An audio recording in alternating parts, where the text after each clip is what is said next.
현대비평론 수업을 계속 진행하겠습니다. 지금 우리가 공부하고 있는 단어는 멜랑콜리의 문학비평적 가능성입니다. 주로 멜랑콜리에 대한 프로이트의 정신분석적 고찰로부터 시작해서 락강과 지젝, 크리스테바 등의 새로운 관점의 멜랑콜리 분석을 공부하려고 하는 것이 이 단원의 전체적인 구성입니다. 지금 우리는 프로이트가 분석한 이 멜랑콜리 분석을 공부하고 있고요. 크게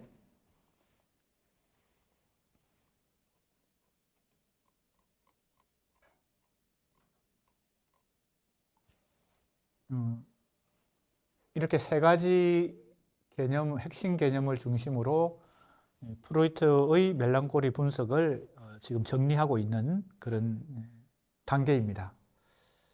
세 가지라고 했지만 사실은 이 첫 번째 것은 두 가지가 결합되어 있습니다. 그래서 조금 더 구체적으로 얘기하면 동일시. 동일시는 누구하고의 동일시예요? 사랑하는 대상과의 동일시입니다. 태행은 뭐예요? 구체적으로 얘기하면 나르시시즘적 태행입니다. 애도와 멜랑콜리를 구분하는 가장 중요한 기준은 공통점은 이거 복습입니다. 지난 시간에 했던 복습입니다. 프로이트가 애도와 멜랑콜리라는 논문에서 이 애도와 멜랑콜리의 공통점을 사랑하는 대상이나 가치의 상실이라고 정리했습니다. 자, 그러니까 애도나 멜랑콜리를 경험하는 현실적인 최초의 사건은 혹은 원인은 상실입니다. 사랑하는 대상이나 추구하던 가치 이념을 상실했을 때 상실감을 느끼겠죠. 그 상실감이라는 것은 바로 심리적 상태에서 벌어지는, 발생하는. 그래서 이 애도나 멜랑콜리는 다 어떤 영역에서 일어나는 것입니까? 심리적 상태에서. 원인을 제공한 것은 어떤 현실적 사건이지만, 현실에서 일어나는 일이지만, 이 멜랑콜리라고 하는 것 혹은 애도는 그 현실적 사건을 받아들이는 주체의 심리 상태에서 발생합니다. 그래서 이걸 우리가 카테고리로 보면 뭐라고 한다고요? 감흥이다 혹은 정동이다. 즉 정서 상태에서 일어난다는 겁니다. 정서나 감정이라는 일반적인 용어보다 정동이나 감흥이라는 용어를 사용하는 이유가 뭐라고 했죠? 일반적인 정서나 감정보다 정동이나 감흥은 좀 더 에너지가 강력한, 즉 주체로 하여금 어떤 행동을 유발하게 만드는 어떤 정서다 그랬죠. 대표적인 감흥이 사랑과 정오 아닐까요? 그래서 우리는 사랑하는 감정을 느끼면 그건 보통의 감정, 희노애락의 감정이라기보다는 행위를 유발시키죠. 그래서 편지를 쓰게 만들든지, 그죠? 연애 편지를 한 번도 아니고 지속적으로 쓰게 만든다든지, 그 사람이 보고 싶어서 그 사람의 집에 찾아간다든지, 뭐 이런 행위를 유발하게 하죠. 사랑도 그렇고 정오도 그렇죠. 그죠? 그렇기 때문에 사랑이나 정오는 보통의 감정이나 정서라기보다는 정동이나 감흥에 속한다고 말할 수 있죠. 그죠? 그래서 이 감흥 아펙트인데요. 을 연구하는 대표적인 학문이 정신분석학입니다. 감흥을. 보통 우리가 일반적인 학문에서는 이 인간의 정동이나 감흥 혹은 정서나 감정을 연구하지 않죠. 그래서 이제 정신분석학이 인간의 정신세계를 연구하기 때문에 그 중에 이 감흥의 영역, 그죠? 정동의 영역도 연구의 대상으로 삼아서 프로이트 이후에 정신분석학이 연구를 해온 것입니다. 특히 이 정신분석학의 연구 대상인 이 감흥을 스피노자라는 이 철학자도 연구의 대상으로 삼았어요. 그리고 이 스피노자의 그래서 이제 좀 특화됐다고 할까요? 이 지식 체계에서 이 감흥이요. 스피노자 이후에 들레즈와 가tta리도 이 스피노자를 계승해서 좀 더 이 감흥을 적극적으로 연구를 했습니다. 그것이 이제 최근에 정동 연구라는 이 연구 분야로 특화되었다고도 말할 수 있겠습니다. 들레즈 이후에 그래서 이제 최근에 우리 문학 연구에서도 이 감흥 연구가 많이 전개되고 있고 또 이 인문학에서 이 정동 연구 혹은 감흥 연구라고 하는 분야가 상당히 활발하게 전개되고 있는데 지금 이제 크게 보면 그러한 흐름과도 접목되어 있습니다. 자, 이 프로이트가 이 세 가지를 가지고 멜랑콜리라는 감흥을 분석한 것이 벌써 100년도 더 전에 104년 전에 일어난 일입니다.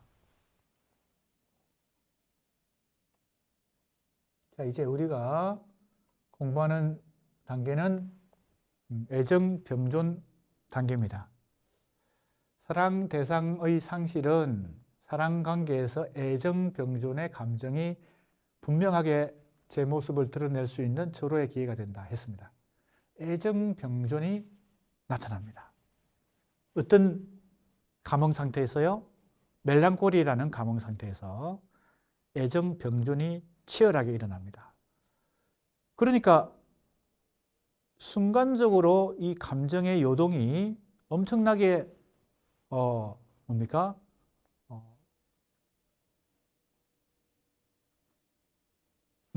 극과 극을 달리는 거죠. 하루에도 12번 사랑과 정오 사이에 뭡니까? 롤러코스터처럼 감정의 기복이 생겨납니다. 왜? 사랑과 정오가 계속 반복되기 때문에. 애정병존. 그죠? 그것이 어떤 심리 상태에서? 나르시즘적 퇴행 상태에서. 어디까지 퇴행했어요? 구승기까지. 구승기까지 퇴행한 어떤 심리 상태에서 이 애정병존이 치열하게 일어납니다. 강박신경증에 잘 걸리는 기질인 경우 애정병존에 따른 갈등이 슬픔을 병리적인 증상으로 탈바꿈시키며 그 병리적인 슬픔은 슬퍼하는 사람 자신이 사랑하는 대상의 상실에 책임이 있다. 자, 이거죠. 중요한 특징이 바로 뭐라 그랬어요? 자책감이라 그랬습니다. 자기 책임이 있다는 겁니다. 이 상실에. 또 그렇게 원했다는 식으로 자신을 비하시키고 자존감이 떨어지고 자애심이 떨어지니까 자기 책임으로 자꾸 돌리고 자책을 하게 됩니다. 자책감, 자기 비난, 자기 비난의 심리적 상태에 빠진다는 겁니다. 이 애정병존 속에서. 그러니까 요동치는 어떤 이 감흥 상태에서 사랑과 정오가 왔다 갔다 하는 상태에서 어디까지 가요? 자기 비난까지 간다. 자책감이 더 뭡니까? 심해지면 자기 처벌. 그래서 내가 벌을 받아야 된다라는 생각까지 하게 된다는 거죠. 자기 비난까지 간다. 자책감이 자기 비난 혹은 자기 처벌까지 간다. 그래서 가학증이라는 상태는 누구에게 가학을 합니까? 누구에게 처벌을 해요? 대상에게 대한 처벌을 자기에게 하는 것입니다. 왜? 대상과 자기가 동일시되었으니까요. 대상에 대한 정오가 있을 겁니다. 뭐 어떤 이유에서든 이 멜랑콜리에 빠진 사람은 사랑하던 사람과 헤어졌어요. 뭐 어떤 이유에서든 대상에 대한 정오가 있습니다. 그 정오를 자기 자신에게 하는 것이죠. 왜? 동일시가 이미 일어났기 때문에. 그리고 그 안에서는 애정병존이 치열하게 벌어지고 있고요. 자, 자기 비난의 형태로 표출된다. 사랑하는 사람이 죽었을 경우 그에 뒤따르는 그와 같은 우울증적 억압 상태는 리비도의 태행적 철회가 없는 경우라도 애정병존에 따른 갈등의 결과가 어떻게 나타나는지를 잘 보여준다. 그래서 이 애정병존이라는 극과 극의 갈등이 자기 비난과 동반해서 나타난다. 이렇게 볼 수 있습니다.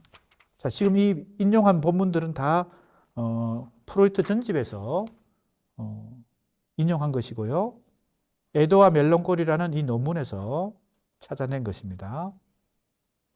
자, 조금 이 본문을, 인용한 본문을 살펴보겠습니다.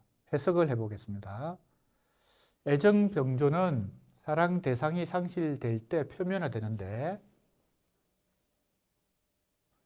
강박신경증의 경우, 자, 여기 신경증이란 말과 강박증이 지금 결합되어 있죠? 강박신경증은 뭘까요? 자, 우리가 임상 구분해서 내가 몇 번 얘기했지만 첫 번째 유형이 신경증이라고 그랬죠. 두 번째 유형이 도착증, 세 번째 유형이 정신병인데 사실은 이 1차 유형, 첫 번째 유형, 두 번째 유형, 세 번째 유형으로 갈수록 더 그 증상이 심해지고 치료가 어려운 단계로 간다고 합니다. 이 첫 번째 단계가 신경증이죠. 그러니까 신경증은 그 정세로 보면은 아주 심각한 정도는 아니지만 그래서 심지어는 누구나 모든 사람은 신경증을 정상으로 갖고 살아간다. 이렇게 말할 정도이거든요. 그러니까 뭐 꼭 치료가 필요하지 않은 사람도 이 신경증은 다 가지고 있다. 이렇게 말할 정도인데 그 신경증의 세부 유형이 대표적으로 두 가지가 있다 그랬죠. 첫 번째는 히스테리, 두 번째는 강박증입니다. 보통 히스테리는 여성들이 많이 증상으로 보여주고 강박증은 남성들이 보여준다고 하는데 반드시 그런 건 아니겠지만 통계적으로 그렇다고 합니다. 그러면 이게 뭐예요? 신경증 중에서도 강박증을 얘기하는 것이죠. 강박신경증. 그죠? 애정병존에 따른 갈등이 슬픔을 병리적인 증상으로 탈바꿈시킨다 그랬어요. 병리란 말이 나옵니다. 병리란 말 자체가 뭐예요? 의학적 용어죠. 병리는 병적 징후 혹은 병적 증상이기 때문에 치료가 필요하고 고쳐야 되고, 그죠? 정상으로. 이건 비정상이란 뜻이 병리란 말에 들어 있습니다. 그래서 이거는 의학적 용어입니다. 앞에서도 얘기한 바 있지만 프로이트는 의사이기 때문에 기본적으로 이 멜랑콜리를 뭐라고 생각했어요? 병리적 증상이라고 생각했습니다. 그러면 이건 비정상이고 뭐가 정상이에요? 애도가 정상인 거죠. 애도가 건강한 것이고 이 멜랑콜리는 건강하지 않은 것이니까, 즉 병리적 증상이니까 이 멜랑콜리를 왜 분석했겠어요? 치료를 잘 하려고 분석했겠죠. 그죠? 치료를 잘 하려고. 치료를 잘 하려면 원인을 알아야 되니까 원인을 잘 알려면 표면적으로만 이해하면 안 되고 이 병리적 증상이 어떤 구조를 갖고 있는지 심층적으로 그 메커니즘을 정신적 메커니즘을 찾아야 되잖아요. 기계만, 그죠? 기계만 이 복잡한 메커니즘이 있는 게 아니라 인간의 정신도 복잡한 메커니즘이 있다고 생각하는 것이 정신분석학이잖아요. 그죠? 그러니까 내가 여러 번 얘기하지만 프로이트 이전에 멜랑콜리를 분석한 여러 이론가들이 보여준 것과 프로이트가 이 멜랑콜리를 분석한 것은 상당히 질적인 차이가 있습니다. 그만큼 뭐예요? 심층적으로 그 메커니즘을 분석하고 있는데 정신적 메커니즘을 혹은 심리적 메커니즘을 그것이 이제 우리가 문학 연구나 비평에도 상당히 도움을 준다는 것입니다. 문학과 예술에 나타난 메커니즘의 정상도 어떻게 해야 돼요? 프로이트 못지않게 체계적으로 심층적으로 분석을 할 필요가 있는 것이죠. 그냥 표면적으로 단편적으로 이 작품은 멜랑콜리적이다 라고만 하고 끝나면 그건 뭐 프로이트 심층적으로 분석하지 못한 것이죠. 문학 작품에도 멜랑콜리 증상이 혹은 현상이 나타나니까 어떻게 그 메커니즘을 체계적이고 심층적으로 분석할 수 있을까에 도움을 받기 위해서 지금 이 프로이트의 멜랑콜리 분석을 공부하는 것입니다. 단순히 프로이트의 멜랑콜리 분석을 공부하기 위해서 공부하는 게 아니고요. 그래서 이 논문의 제목이 멜랑콜리의 문학 비평적 가능성입니다. 그러니까 우리 수강생들은 이 프로이트의 멜랑콜리 분석을 어떻게 문학 예술 작품을 분석할 때 활용할 수 있는가까지 염두에 두면서 공부를 해야 됩니다. 자, 병리적인 정상이란 말이 나와서 조금 옆길로 샌 것 같습니다. 병리적인 정상. 그런데 자, 여기서 또 옆길로 샌 김에 조금만 더 보충 설명을 해봅시다. 프로이트처럼 멜랑콜리를 비정상이다 혹은 병리적 정상이다 라고 보는 사람들은 멜랑콜리를 부정적으로 보는 거겠죠. 그러니까 치료가 필요한 것이고 정상으로 회복시켜 놔야 되는 것이죠. 간단히 얘기하면 프로이트가 이 논문을 쓴 이유는 뭘까요? 애도와 멜랑콜리 두 가지를 비교함으로 해서 멜랑콜리에 빠진 사람들을 잘 치료해서 치료하기 위해서 잘 치료하려면 멜랑콜리를 구조적으로 분석해야 되니까, 그죠? 치료해서 애도로 돌려놓기 위해서 이 연구를 했고 이 논문도 쓴 거겠죠?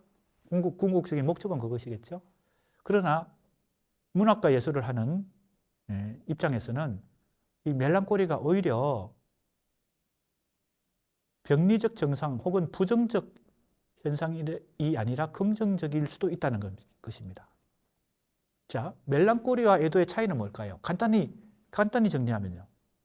멜랑콜리는 사랑하는 대상을 상실했는데 잊지 못하는 것이고, 간단히 얘기하면 애도는 사랑하는 대상을 상실했음에도 불구하고 잊어버리는 것입니다. 망각. 인간에게는 망각의 능력도 있죠. 그런데 어떤 경우는 의사가 볼 때는 사랑하는 대상과 상실했을 때 빨리 잊고, 즉 망각하고 다시 정상으로 복귀하는 거. 리비도를, 그죠? 투여했던 리비도를 다시 돌려받아서 해소해서 다시 다른 사람을 사랑할 수 있고, 다른 대상을, 그죠? 다른 대상의 가치를 두고 의미 부여를 하고 또 새로운 이상을 추구하면서 살아가면 그게 건강한 거겠죠. 그런데 사실은 문학 예술을 하는 사람들은 사랑하는 대상을 상실했음에도 불구하고 그걸 잊지 못하기 때문에 그걸 끝까지 멜랑콜리에 빠져 있기 때문에 문학과 예술을 통해서 그걸 표현하는 거겠죠. 그래서 시를 쓰는 사람, 소설을 쓰는 사람, 그림을 그리는 화가, 음악을 하는 예술가들은 대체로 멜랑콜리에 빠져 있는 경우가 많습니다. 왜? 자기가 사랑하는 어떤 대상 혹은 가치를 상실했음에도 불구하고 잊지 못하기 때문에 그걸 어디다가 예술로, 그죠? 문학으로 그걸 표현하고 그걸 보통 우리가 그걸 승화시킨다 그러는데 하는 거 아니겠어요? 예를 들면 어떤 사랑하는 대상을 상실했는데 그게 개인적인 대상이든 우리 사회 공동체의 대상이든 혹은 그 상실이 어떤 상실의 사건이 개인적인 사건이든 사회 공동체의 사건이든 뭐 예를 들면 세월호 사건을 구체적인 예를 들어보겠습니다. 그 세월호 사건은 우리 국가적인 상실감, 국민 모두에게 엄청난 상실감을 줬는데 그 상태에서 애도로 간 사람이 있을 수 있고 멜랑콜리로 빠졌던 사람이 있겠죠. 멜랑콜리에 빠진 사람은 그걸 잊지 못하는 것이죠. 그죠? 세월호 사건을 잊어버리고 새로운, 그죠? 리비도를 다시 충전해가지고 새로운 또 희망을 갖고 살아가는 경우는 애도고, 그걸 잊지 못해서 계속 상실감에 빠져 있거나 그걸 뭔가 다른 방식으로 그걸 해결하려고 노력하는 사람이 멜랑콜리에 빠진 사람인데, 윤리적으로 혹은 뭐라고 할까요? 윤리적인 관점에서는 오히려 멜랑콜리가 더 건강하거나 바람직할 수 있다. 빨리 잊어버리는 것보다 잊지 못하는 것이 더 건강할 수 있죠. 문학예술은 오히려 이 멜랑콜리에 빠진 사람들의 뭡니까? 행위가 된다. 실천이 된다. 이렇게도 볼 수 있습니다.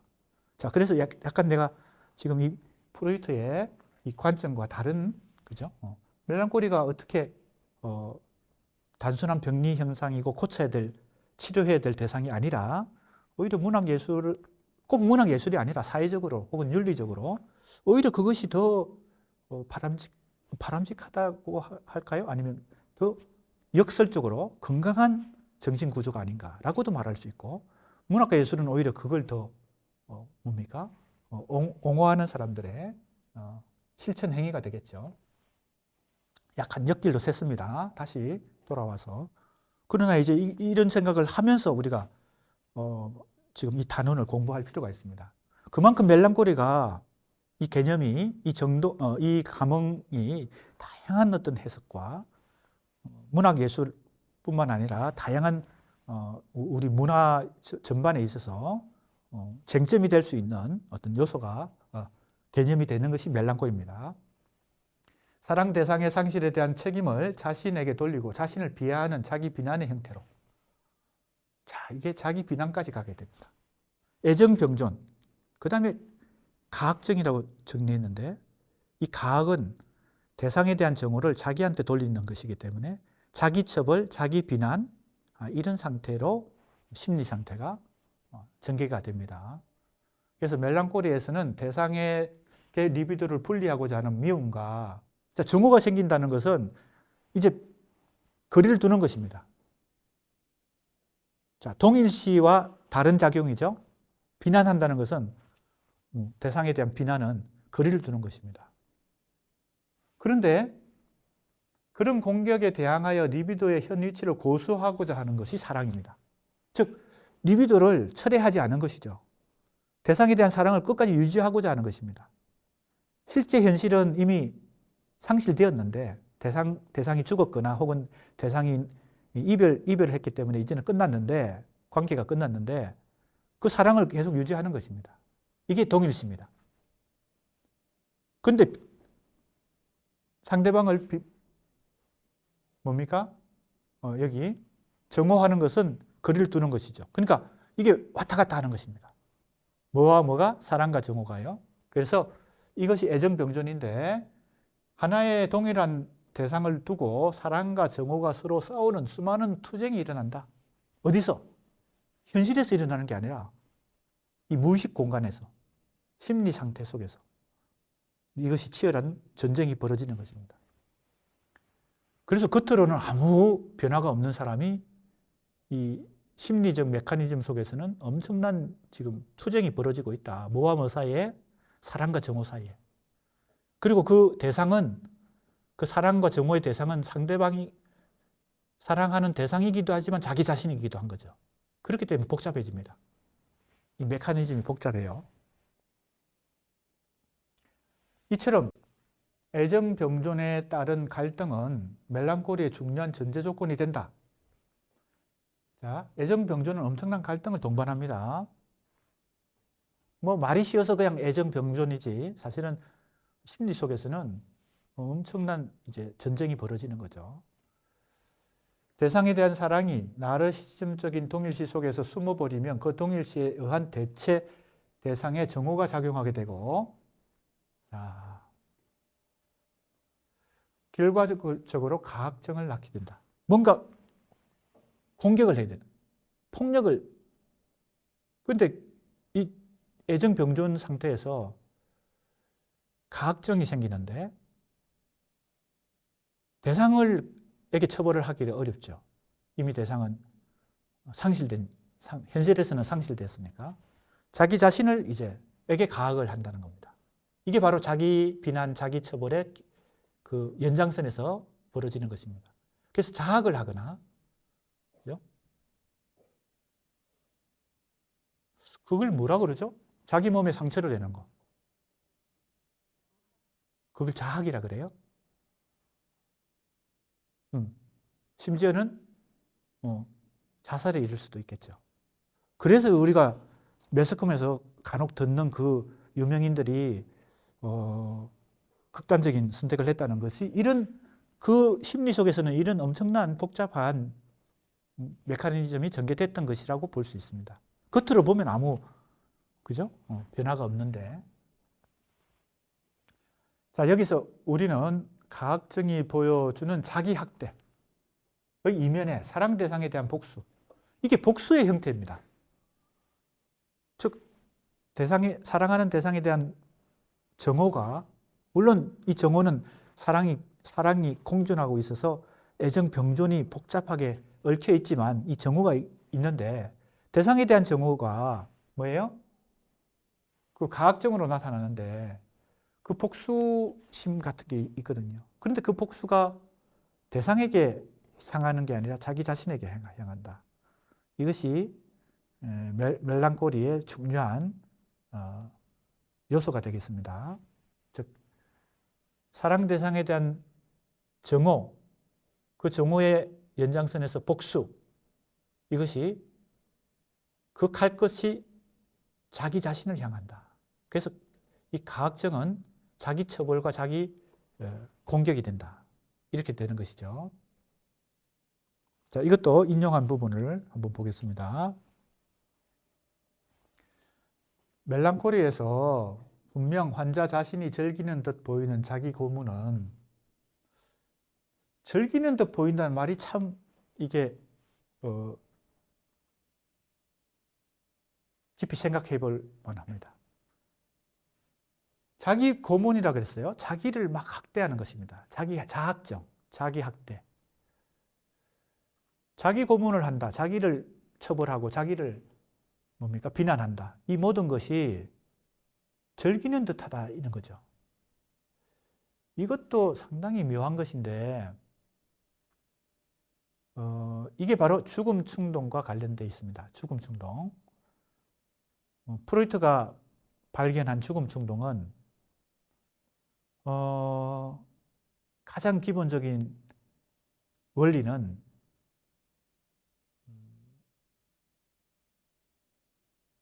갈등과 긴장을 해소하려는 본능이자 충동입니다. 죽음 충동은요. 가장 기본적인 설명은요.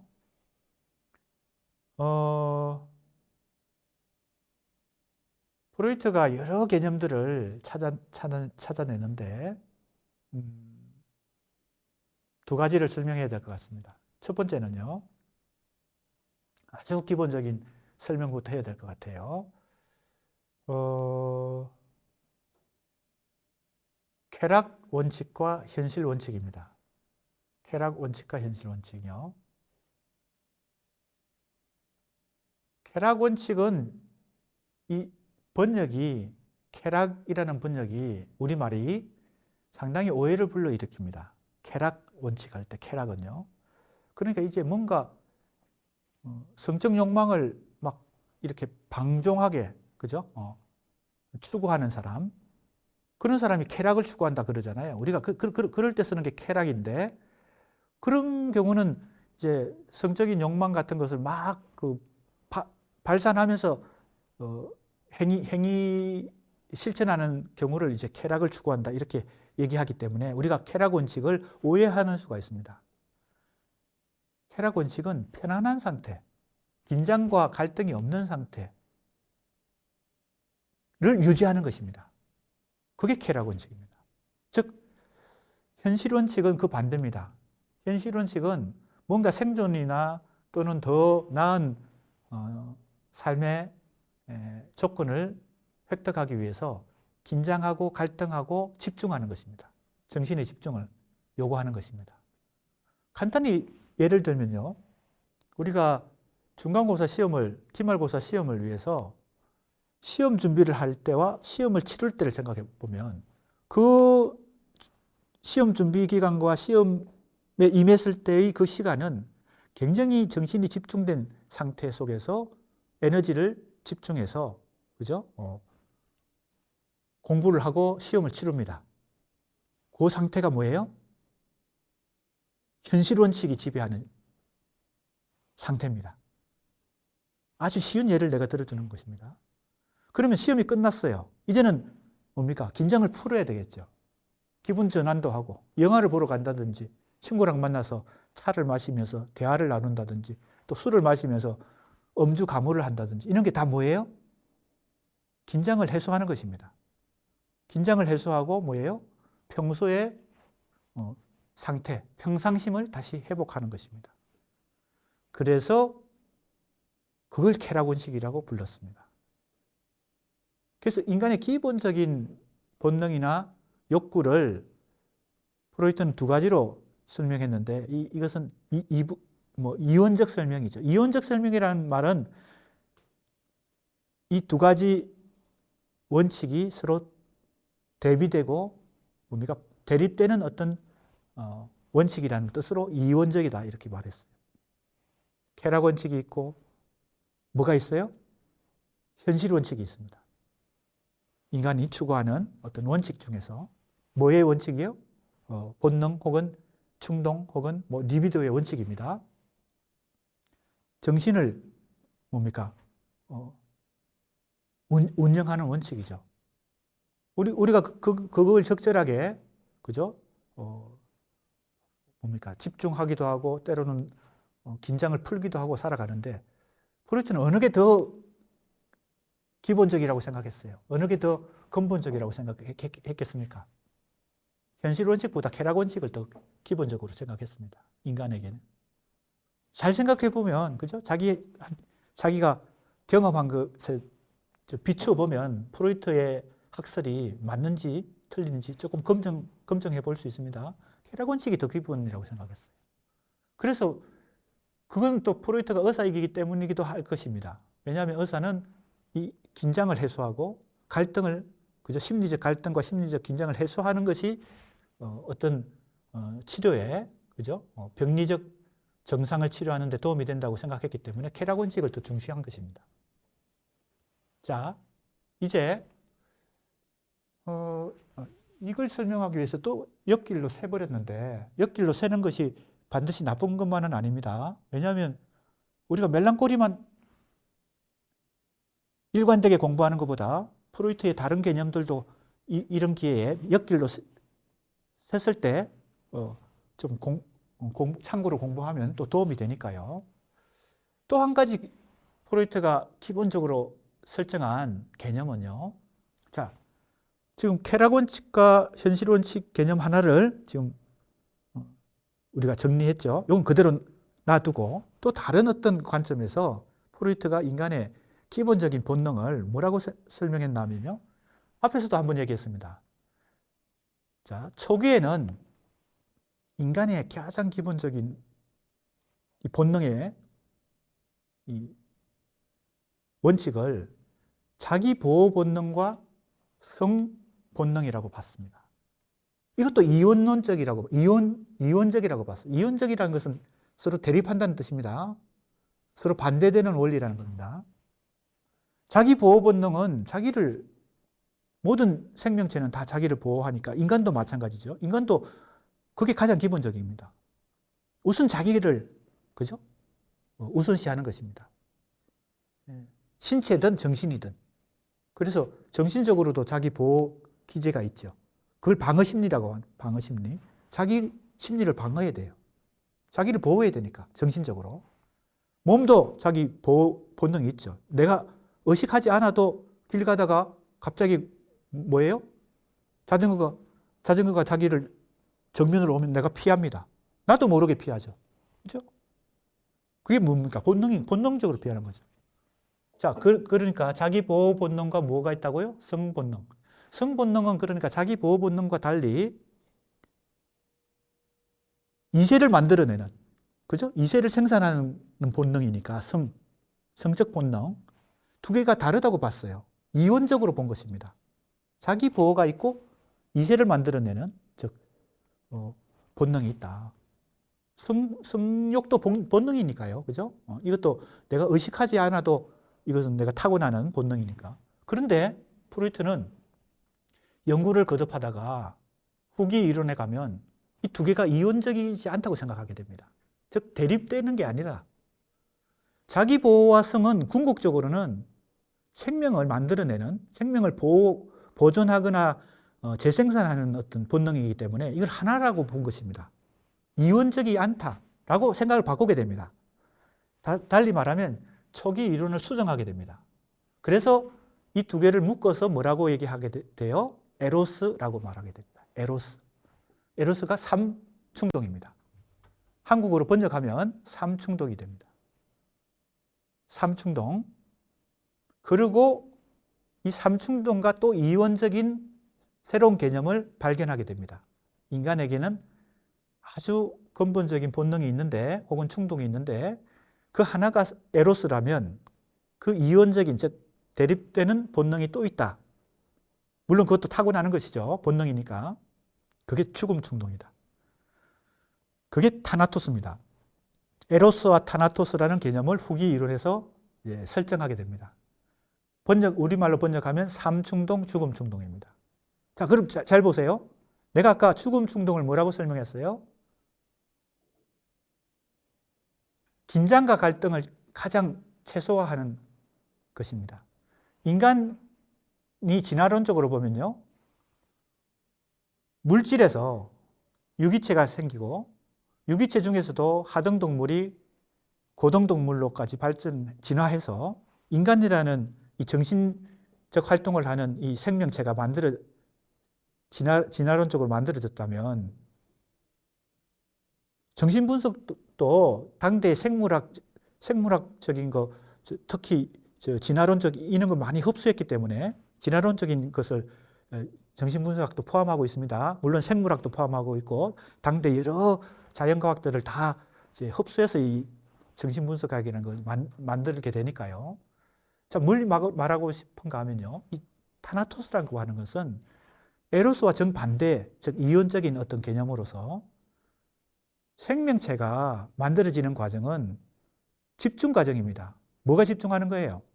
긴장과 갈등이 최고도로 집중되고 에너지가 집중된 상태에서 무기체가 유기체가 되고, 유기체 중에서도 하등동물이 고등동물로 돼서 인간이라고 하는 가장 상위의 정신적 활동을 하는 동물이 생기는 거거든요. 그러니까 이 인간이라는 단계가 가지고 있는 이 뭡니까? 본능은 가장 긴장도와 갈등이 높은 단계죠. 이 단계까지 오는데 어떤 본능이 작동했겠어요? 에로스가 작동했겠죠. 자기 보호 본능과 성 본능이 작동해서 이 에로스로 종합되어 가지고 여기까지 와서 인간이라고 하는 생명체가 만들어졌을 거 아니에요? 죽음 충동은 이 역순으로 역진화하는 것입니다. 긴장도가 제로, 다시 유기체가 무기체로, 즉 공기, 흙, 물, 불, 원소로, 물질로 돌아가서 흩어지면 어떻게 돼요? 이건 집중인데, 에로스는 집중인데, 모든 에너지의 집중이 에로스거든. 그래서 이제 인간이라는 종이 생겼다고 하면 그 역진화로 가면 어떻게 돼요? 집중이 아니라 분산입니다. 물질로 분산돼 버리는 거. 그럼 뭐가 없어질까요? 긴장과 갈등이 없어지겠죠. 그러한 욕구, 그러한 충동, 모든 것에 뭡니까? 물질로 돌아가고자 하는 충동, 그것을 인간이 가지고 있다는 겁니다. 그걸 죽음 충동이라고 말했습니다. 그걸 죽음 충동이라고. 자, 그러면 지금 쾌락 원칙과 현실 원칙이 있고, 또 한쪽에는 에로스와 타나토스가 있잖아요. 이게 어떻게 두 개가 관련되는 걸까요? 참 이게 복잡합니다. 그래서 프로이트가 그냥 단순하지 않고 복잡한 어떤 쟁점들을 발생시키기 때문에 그 이후에 많은 연구자들이, 정신분석자들뿐만 아니라 철학자들, 많은 연구자들이 프로이트를 연구한 거겠죠.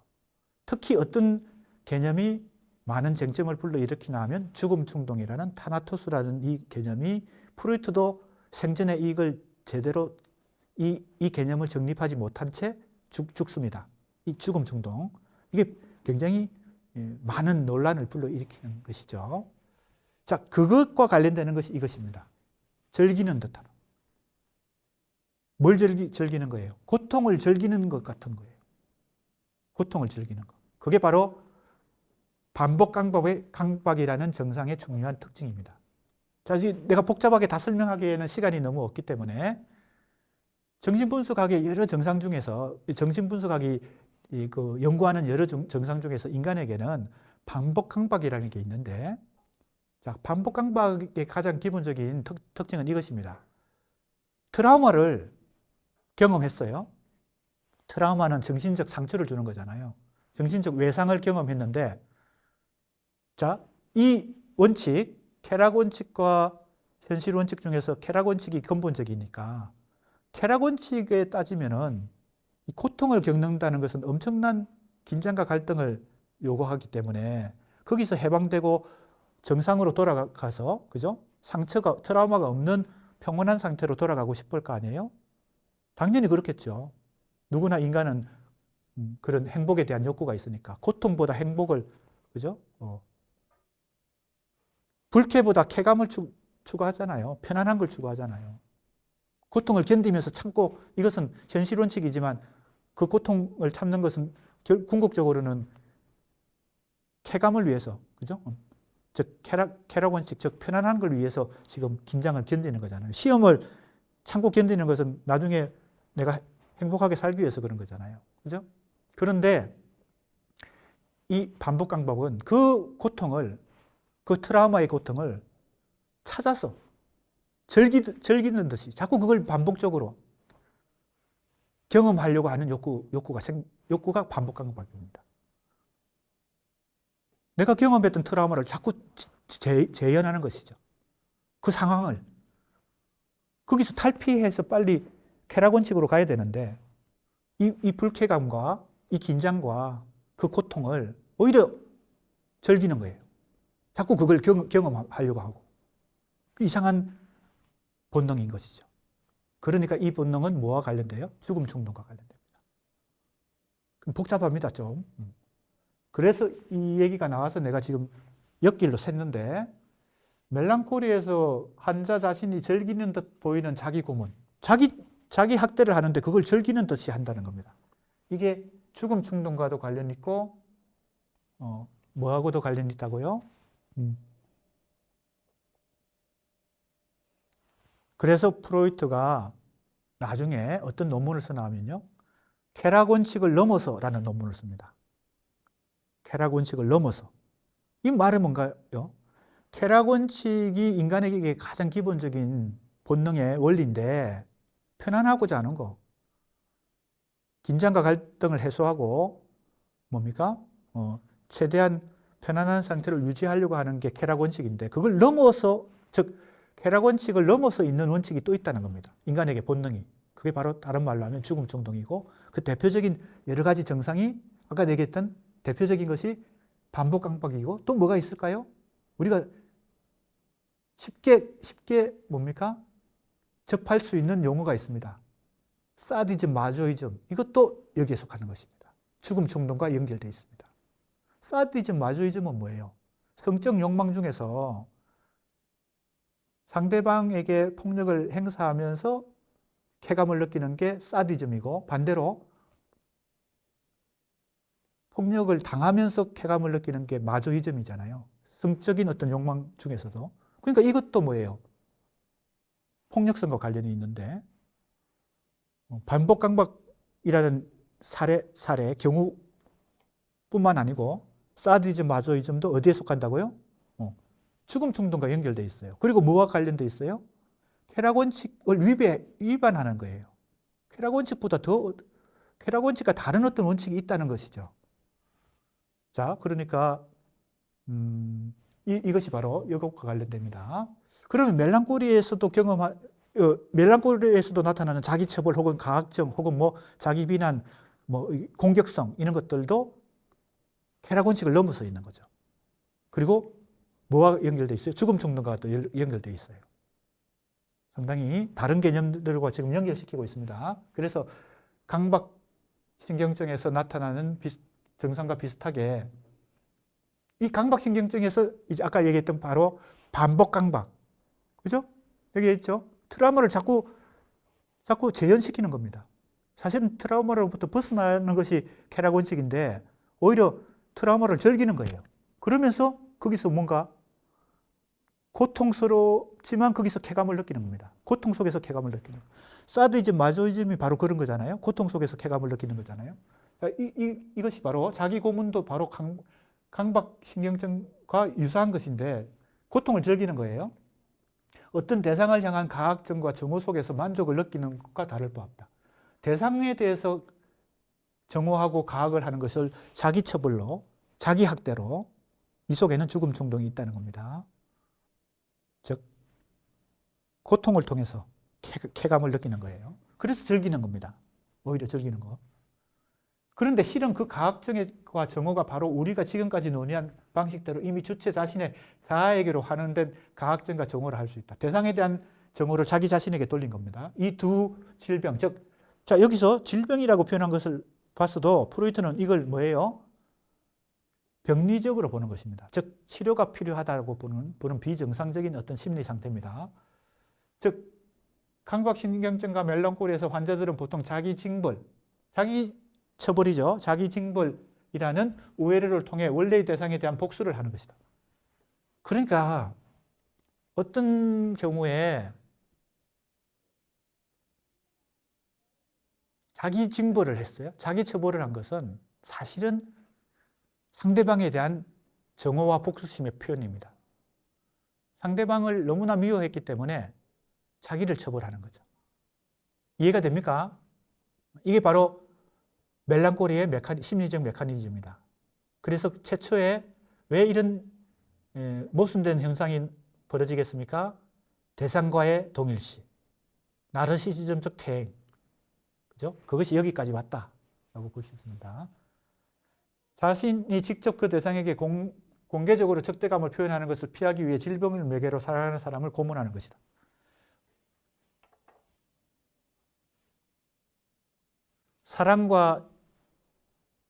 사랑하는 사람과 이별해 본 경험이 있는 사람은 지금 이 프로이트의 이런 얘기들이 뭔 엉뚱한 얘기야 라고만 하지 못하는 어떤 심리적 경험을 해본 사람들이 있을 것으로 생각이 됩니다. 이것이 이제 프로이트가 분석한 멜랑콜리의 심리적 메커니즘입니다. 자, 이제 조금 정리를 해볼 필요가 있습니다.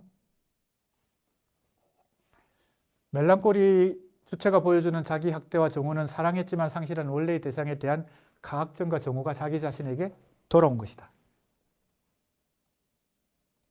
주체는 자기 학대와 고문이라는 우회로, 자, 자기 학대와 고문을 하지만, 자기 처벌을 하지만, 자기 고문을 하지만 사실은 상대방에 대한 정오가 우회로를 따라서 자기한테 돌아온 것이죠.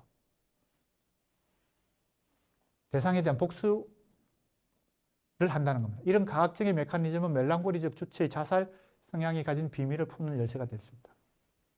주체가 외부 세계에 대한 원초적 반응을 표현하면서 대상을 향해 발산했던 적개심이 자아에게로 되돌아오게 되면 자신을 죽일 수도 있다. 사실은 그래서 우울증에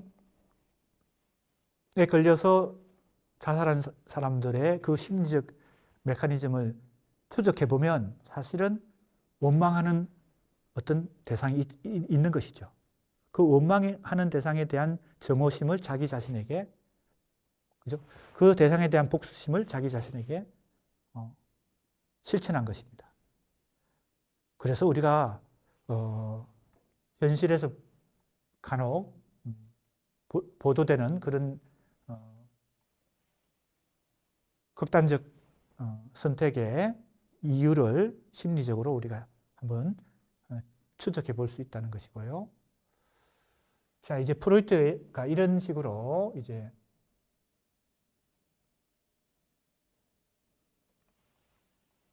자, 이제 지금까지 프로이트의 멜랑콜리 분석을 우리가 정리해 보았습니다. 이것이 다 에드와 멜랑콜리라는 이 논문을, 한 편의 논문에서 프로이트가 말하고 있는 것입니다.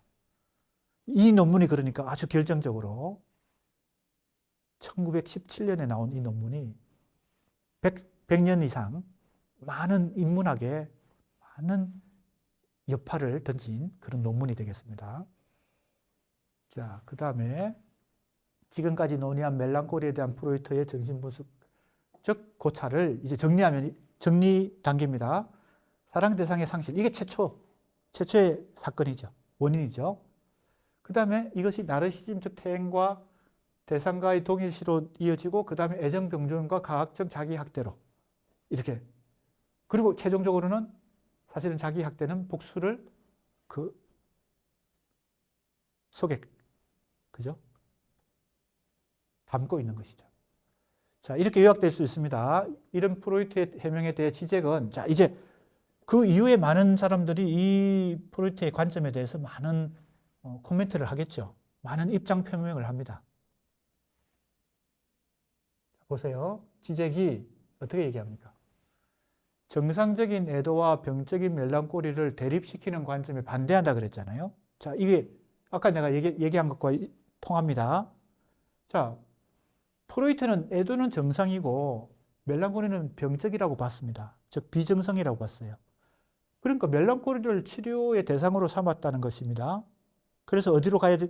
치료하면 어디로 가요? 애도로 가는 거겠죠. 멜랑콜리에 빠진 사람을 치료해서 애도의 상태로 돌려놓으려고 하는 것이 프로이트의 의도라고 볼 수 있습니다. 그러기 위해서는 잘 구조적으로 분석해야 되니까 정신분석을 한 것입니다. 오히려 지적은 멜랑콜리의 개념적이고 윤리적인 우선권, 멜랑콜리가 더 중요하다. 여기 윤리적인 우선권이라는 말이 나옵니다. 내가 아까 그래서 예를 들었을 때 윤리적으로는 멜랑콜리가 더, 그죠? 중요할 수 있다. 애도를 너무 잘하는 사람은 어떻게 될까요? 사랑하는 사람과 헤어지고 이별하면 금방 어떻게 돼요? 빨리 리비도를 해소해가지고 그 리비도를 재충전해서 어떻게 해요? 또 다른 사랑하는 사람을 찾겠죠. 그걸 너무 자주 하는 사람, 그걸 너무 자주 하면 어떻게 될까요? 그럼 바람둥이가 되는 거죠. 그죠? 바람둥이가 됩니다. 그러니까 사랑하는 사람을 상실했는데, 그래서 이별했는데 잊지 못하는, 그리고 그 사람을 끝까지 영원히 사랑한다. 그런 사람을 더 뭡니까? 존중할 수도 있겠죠.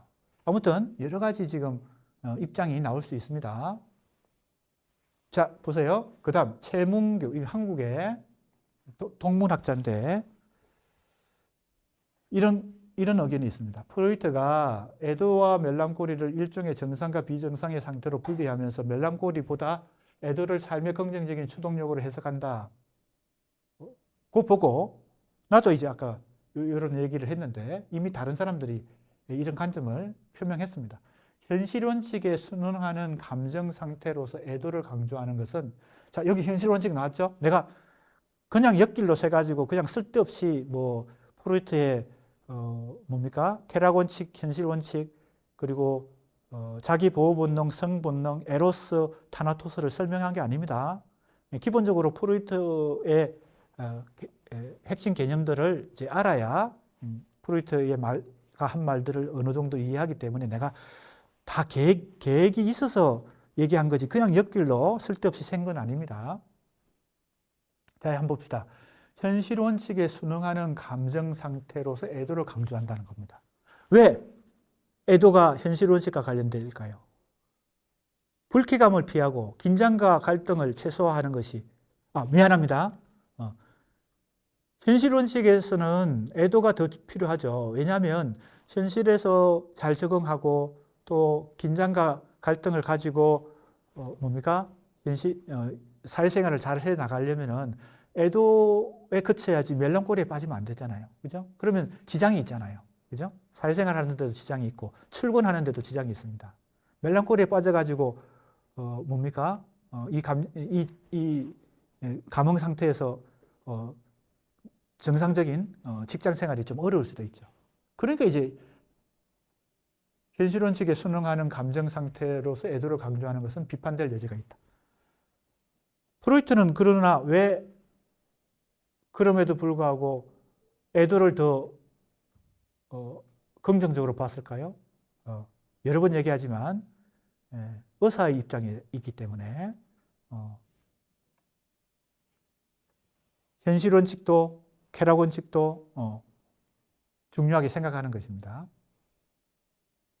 그 다음에 이러한 타당한 비판에도 불구하고 프로이트가 제시한 애도 및 멜랑콜리의 메커니즘에 대한 규명은 무의식의 심층적 구조를 객관적으로 밝히는 데 중요한 기여를 했다. 그래서 여러 번 얘기하지만 프로이트로 인해서 이 멜랑콜리라는 증상이 구조적으로 분석되기 시작했다. 이렇게 볼 수 있습니다.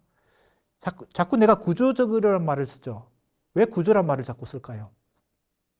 이번 학기 우리가 공부한 게 여러 가지 있지만 그중에서 구조주의라고 하는 것의 원리를 공부했죠. 왜 프로이트의 이러한 정신분석적 고찰이 왜 구조주의적이냐? 구조주의의 기본 원리는 표면적인 현상이 중요한 게 아니라 표면적인 현상을 만들어낸 기본적인 원인, 동인으로서, 원동력으로서 그 심층적인 구조를 밝혀내야 된다는 것이 구조주의 지식체계의 기본적인 원리죠. 그래서 구조주의를 이번 학기에 굉장히 많이 공부했는데 대표적인 사례가 소시르의 구조주의 언어학이죠. 파롤의 현상입니다. 언어 현상 속에 구조가 있다. 그게 랑거죠. 즉 문법이 있으니까 현실의 언어 행위들이 실천이 되는 거겠죠. 이 파롤을 잘 이해하기 위해서는 랑거를 찾아내야 되죠. 구조적 심층 속에서 작동하고 있는 눈에 보이지 않지만 이 구조를 찾아내는 거, 이게 구조주의잖아요. 그래서 언어학에서는 구조주의 언어학, 소시르가 이걸 했고, 파롤 속에 숨어 있는 랑거를 찾아내려고 연구를 했고, 구조주의 인류학자인 레비스트로스는 겉으로 드러난 인류의 문화 현상 속에서 숨어 있는 구조를 찾아냈다. 그죠? 그래서 아프리카 원주민들과 유럽 문명인들 사이에, 그죠? 엄청난 문명과 자연의 격차가 있는 것 같지만 실제로는 이 구조적인 상동성을 갖고 있다. 문화에 있어서 친족 구조든 뭐 여러 가지 구조에 있어서 특히 친족 구조. 자, 프로이트가 한 것은 뭘까요? 의식이라고 하는 현상, 그죠? 표면적 현상 속에 구조적으로 구조적으로 보이지는 않지만 눈에는 보이지 않지만 이 무의식이 작동하고 있어서 이 현상을 만들어냈다. 의식을 만들어냈다. 이 무의식을 분석해내는 거, 이게 정신분석이잖아요. 그럼 정신분석은 바로 구조주의적 연구를 하고 있는 거죠. 지금 이 멜랑콜리도요. 겉으로 드러나면 그냥 아까 표면적인 현상은 뭐 자기 칩거, 자기한테 뭡니까? 자기 10년으로 고독한 상태. 다른 사람과의 관계도 다 단절되고 혼자만의 세계. 뭐 겉으로 보면 우울하고 뭐 그런 거죠. 그러나 이 구조를 모르면은 구조를 알아야 이 멜랑콜리를 진단할 뿐만 아니라 처방을 내려서 치료를 할 수 있다고 프로이트가 봤기 때문에 이 구조를 눈에는 보이지 않지만 우울증이라고 하는 이 현상의 구조가 어떤 메커니즘을 갖고 있는지를 밝혀낸 거잖아요. 그러니까 이게 또 구조주의입니다. 그래서 구조주의가 눈에 보이지 않는 심층의 원리를 찾아내는 거, 규칙을 찾아내는 거, 메커니즘을 찾아내는 거, 이런 것이기 때문에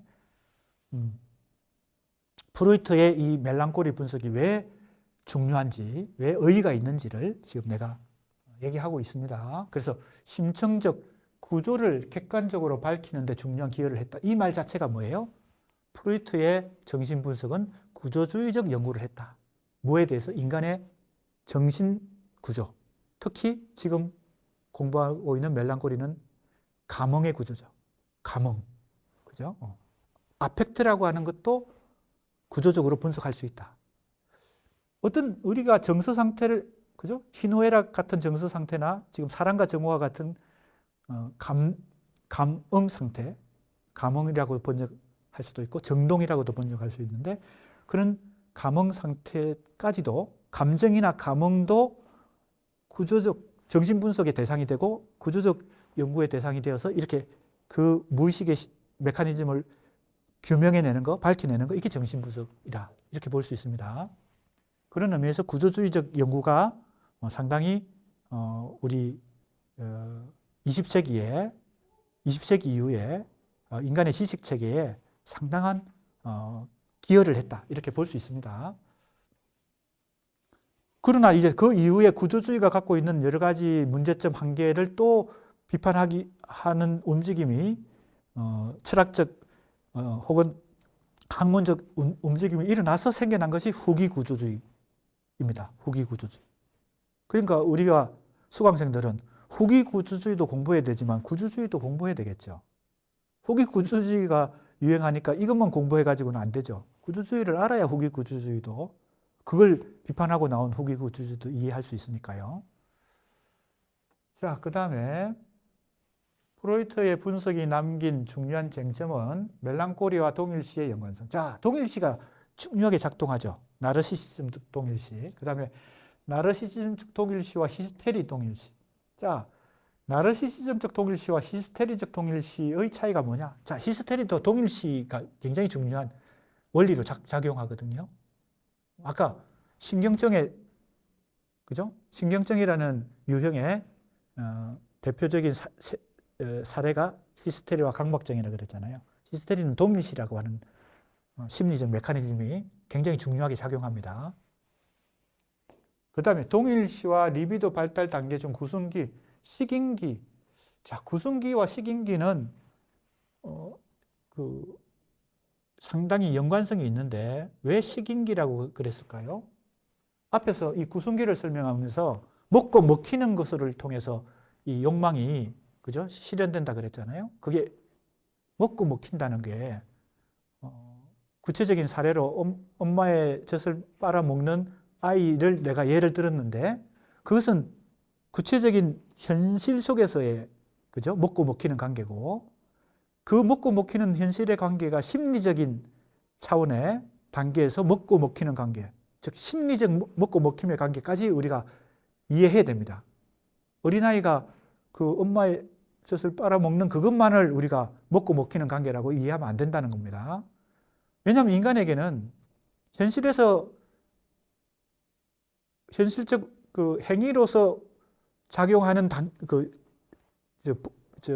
차원이 있고 그것과 연동되어서 심리적 차원에서 작용하는 어떤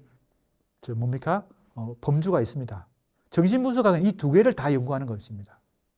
현실만 연구하는 게 아니고 또 심리만 연구하는 게 아니고 정신분석학은 이 두 개가 연동되는 그 과정, 연동되는 이 모든 것을 다 연구하는 것입니다. 그러니까 우리가 자칫 잘못 자꾸 심리적인 것만을 자꾸 생각하거나 현실적인 것을 따로 분리해서 생각하면 안 됩니다. 연동되어 있으니까요. 식인기는 그런 의미에서 구승기와 상당히 밀접한 관련이 있습니다. 먹는 것으로, 심지어는 사람을 먹는 것으로 리비도가 표출되거나, 즉 이때 사람 먹는다는 것은 심리적인 차원에서 먹는 것을까지 포함하는 것입니다. 그 다음에 애정병존의 메커니즘, 자기학대를 통한 대상에 대한 복수라는 과학적인 이중적 구조, 우울증과 조증. 조증이 뭘까요? 우울증의 반대래. 너무 뭡니까? 작은 것에도 기뻐서 막 날뛰는 거, 흥분하는 거. 그래서 이게 이 두 가지가 왔다 갔다 하는 경우를 조우울증이라고 그러죠. 조증과 우울증이 같이 결합되면 조우울증이죠. 그러니까 순간적으로 너무 흥분해서 좋아하다가 갑자기 너무 우울해지거나, 이게 조우울증. 이게 조증과 우울증과 조증의 연관성. 그러니까 프로이트의 이 논문은 그 이후에 엄청나게 많은 그 파생 상품을 만들어냈다. 이렇게 볼 수 있습니다. 파생 연구 과제를 만들어냈다. 이렇게 볼 수 있습니다. 자, 그래서 이제 그 중에 우리가 이제 멜랑콜리라는 것에 집중해서 지금 프로이트의 에드와 멜랑콜리라는 논문을 주로 집중적으로 공부했는데 이렇게 시간을 많이 할애해서 프로이트의 에드와 멜랑콜리를 공부할 만한 가치가 있습니다. 자, 이제 다음 시간부터는 락강과 지제의 멜랑콜리 분석에 대해서 살펴보는 순서로 넘어가도록 하겠습니다.